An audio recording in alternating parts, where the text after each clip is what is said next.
आप देख रहे हैं मुबशर लुकमान यूट्यूब चैनल, और अगर आप इस चैनल से बराह रास्त मुस्तफ़ीद होना चाहते हैं, आप चाहते हैं हमारी ब्रेकिंग न्यूज़ खबरें और प्रोग्राम्स आप तक पहुंचते रहें अनइंटरप्टेड, तो ये बेल आइकॉन को प्रेस करें और सब्सक्राइब का बटन दबा लें ताकि अनइंटरप्टेड आपको खरा सच और खरा सच की जितनी भी लेटेस्ट न्यूज़ होंगी, अपडेट्स होंगी, वो मिलती रहेंगी।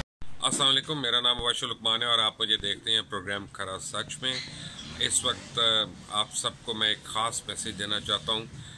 हमारी बहुत अजीज़ दोस्त हैं, बहुत प्यारी दोस्त हैं, पाकिस्तान का बहुत बड़ा सरमाया है, बहुत बड़ी फ़नकारा हैं नादिया जमील।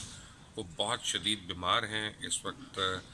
यूके में कैम्ब्रिज के एक हस्पताल में वो वहाँ पे एडमिटेड हैं और उनका ट्रीटमेंट हो रहा है।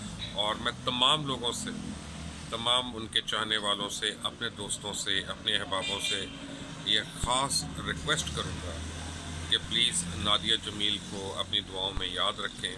अल्लाह ताला उनको सेहतयाब करे और जल्द अज जल्द हमारे दरमियान वो दोबारा आ सके।